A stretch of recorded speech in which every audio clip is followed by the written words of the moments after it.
Sacred. Hello, hello. Welcome back to The Weird is Sacred. My name is Francheska, and I create small batch herbal self care through my business, soaps, candles, and dots. Everything I create, whether it's a candle, a soap, a podcast episode, or a quiet moment of reflection, started with something I needed myself. Over time, I realized I wasn't the only one trying to make sense of those spaces that don't always have a name, the moments that feel confusing, uncomfortable, or difficult to explain. So I start sharing them.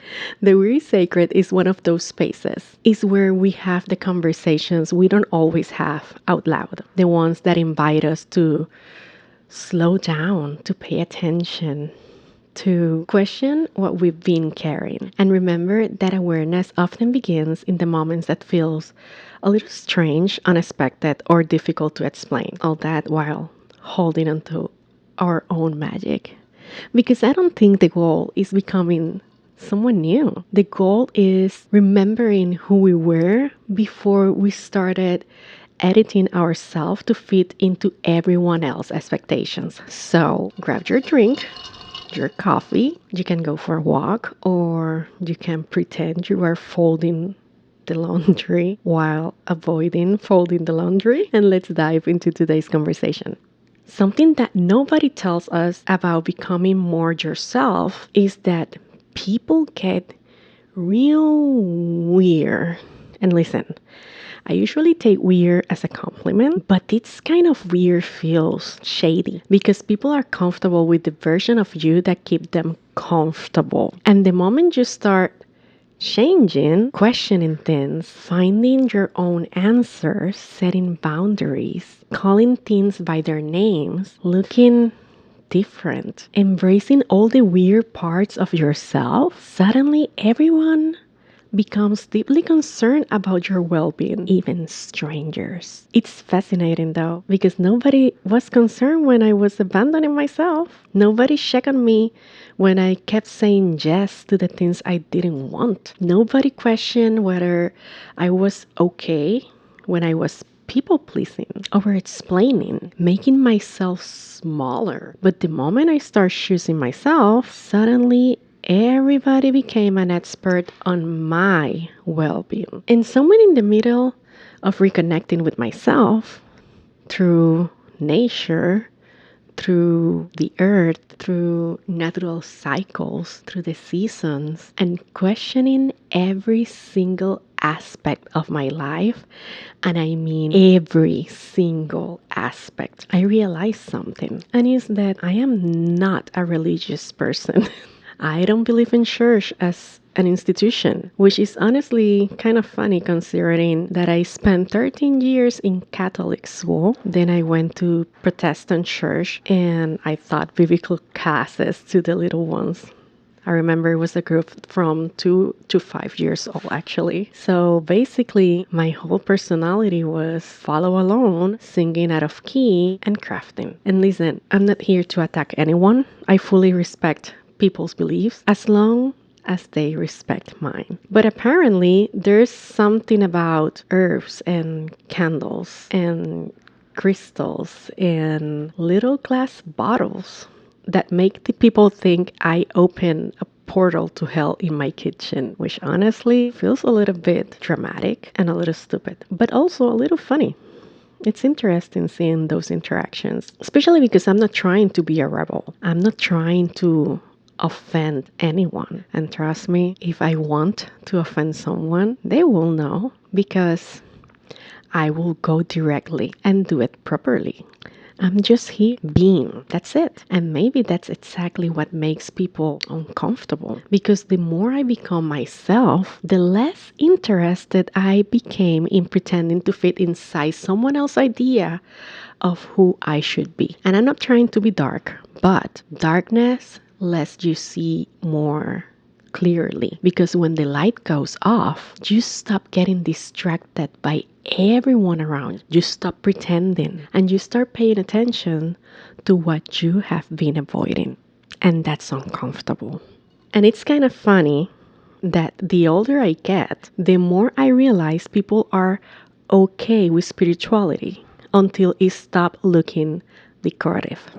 Everybody loves the good vibes. Everybody loves protect your energy until you actually start setting boundaries. Everybody loves be yourself until you become fucking inconvenient. Everybody says heal, but the moment healing changes your relationships, your voice, your standards, your tolerance level, the spaces you no longer want to stay in, the people and relationships you outgrown, suddenly everybody miss the old you.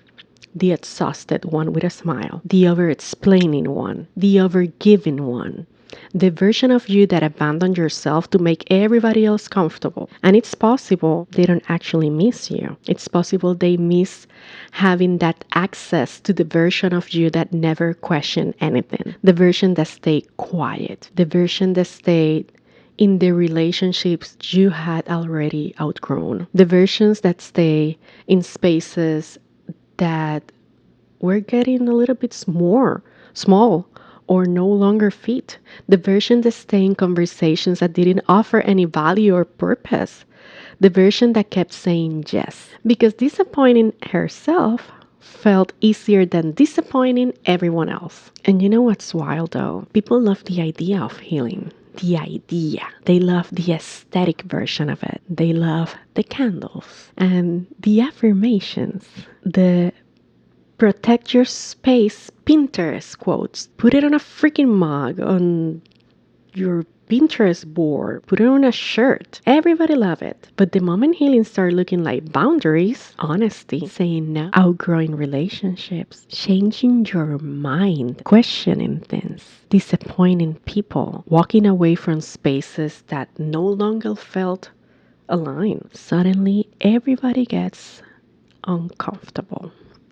Because apparently, women are expected to heal beautifully. Like, I'm rebuilding my identity, I'm regulating my nervous system, unpacking generational patterns, paying the bills, surviving motherhood, surviving adulthood, and trying not to lose my shit in this school parking lot. And I also supposed to look moisturized while doing it? Por favor. Honestly, I know a lot of us are exhausted because we learn how to perform functionality before we ever learn how to actually listen to ourselves.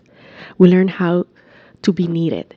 We learn how to be useful. We learn how to be easy to handle, easy to understand, but not necessarily honest. And the shadiest part is that the moment you finally become more honest, more rooted, more yourself, people start missing the version of you that abandoned yourself to make everyone else comfortable. I don't actually think I became someone different. I think I just stopped editing myself. And maybe that's what people are reacting to.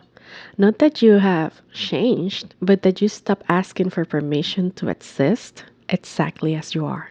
I think one of the hardest part of becoming yourself is realizing how much of your life has been built around waiting for permission. Permission to rest, permission to change, permission to say no, permission to disappoint people, permission to outgrow relationships, to leave spaces that no longer feel like home, permission to take space for yourself, permission to stop shrinking, to become someone different.